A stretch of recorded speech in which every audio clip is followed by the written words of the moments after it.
What a crazy few days it's been in the market, guys. Today we're up 500 points. So you know what it means when we're up 500 points? We go and we get iced coffee. So on Friday, though, we were actually down 500 points, and you know what that means? I was buying heavy. Companies last Friday that were just getting rocked, guys. I mean, they were down 7%, and I was like, you know what? I gotta scoop these up. Not gonna lie, on Friday I thought it was gonna be the start of the correction, and you know, I was like, I can finally deploy my cash. The reason we were down on Friday is basically from this coronavirus. It's kind of a world scare going on right now. And that's not going to keep me from buying stock. Also, real quick, guys, I've been sick this whole week, so I haven't really posted. But, you know, if you're wondering why I sound like a dead animal, now you know.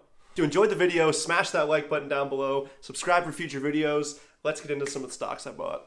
So I've been itching for a while now to put some more cash in the market. It seems like we've just been going up, and I just haven't got the opportunity. Friday, when we were down 500 points, I probably bought like at least $5,000 worth of stock. I just hate leaving cash around. So any opportunity that I see, I just go in. I don't really try and predict or time the market. I just kind of go in when I feel is best. If I see a company get hit hard like Facebook on earnings, I usually try and buy in. Make sure when you're buying something, you're thinking of the overall picture and the long-term perspective of that company. I don't really get caught up in the volatility or the noise. I just, you know, if I see a good deal out there, I'll go and I'll get it. A lot of people panic sell when they see a 500-point down day, and that's what you should not be doing. Now, keeping your composure in the market comes from the investments that you have. If you have companies that you believe in and know will be fine, then you shouldn't panic sell. So last week I deployed a lot of my cash into ETFs and companies that I thought were great for the long term. I want to be clear that, you know, I'm not doing this to like show off or anything like that. I'm doing it simply for the transparency of the video. So you know this is actually what I bought. I've never been one to really show off or,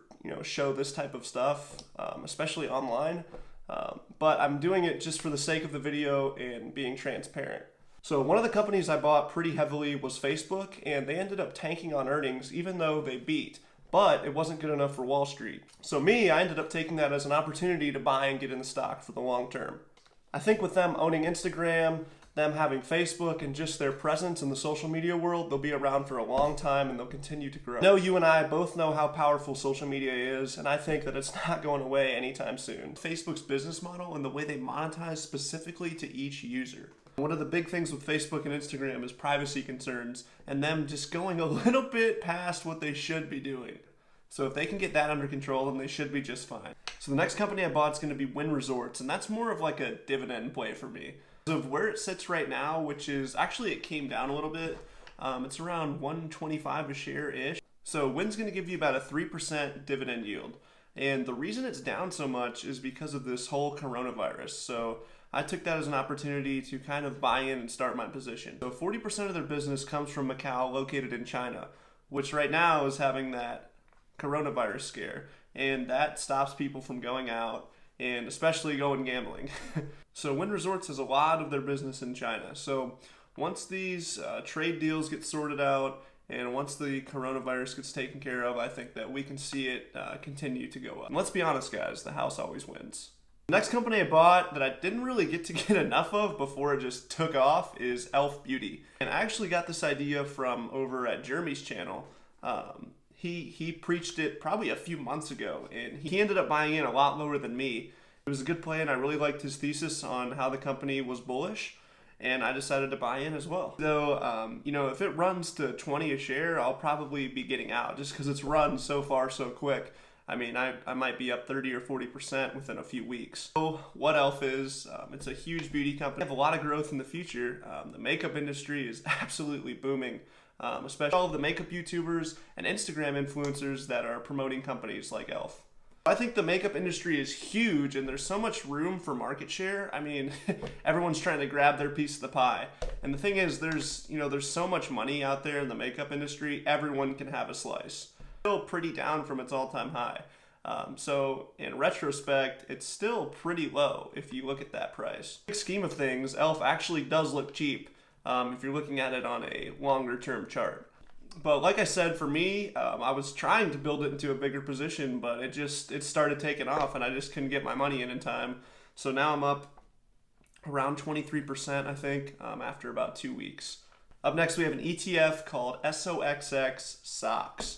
And this is going to be a purely based semiconductor ETF that I mentioned before in a previous video. Best ETFs to buy in 2020. This one's a little bit more volatile, so if I see it get hit at all, I'm usually buying in. I have chip makers like AMD, Nvidia, Intel, and I just think that there's so much room for growth for semiconductors that it's a good fund. When I get to the S&P, it usually tends to beat it. So like I said before in my ETF video, you know, I usually try and pick,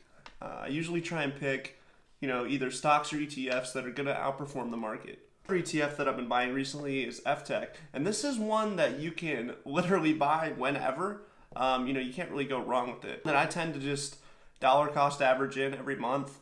It's a great place to park your money, and it's done great for me and gave me great returns. It's purely tech, and I think that the future is technology. So if you're betting on technology and where that's headed, then you should probably put some money in here. It's going to give you companies like Apple, Microsoft, Adobe, just all the big tech names that are you know, booming right now.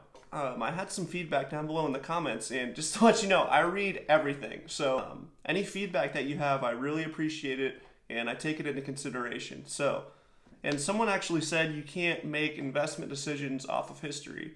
And, you know, it's just, for me, it's just a guideline I go by and something I use to look at what I want to put my money in. And, you know, for me personally, I think looking at something that's happened in the past and judging where you want to put your money based on that is, you know, a pretty good way to look at it. Looking at something and looking at the long-term charts and just seeing how it's relatively performed, you know, by the S&P. You know, if it's consistently outperformed for the past 10 years, it's probably safe to say it's going to continue. Obviously, no one can predict the future, guys.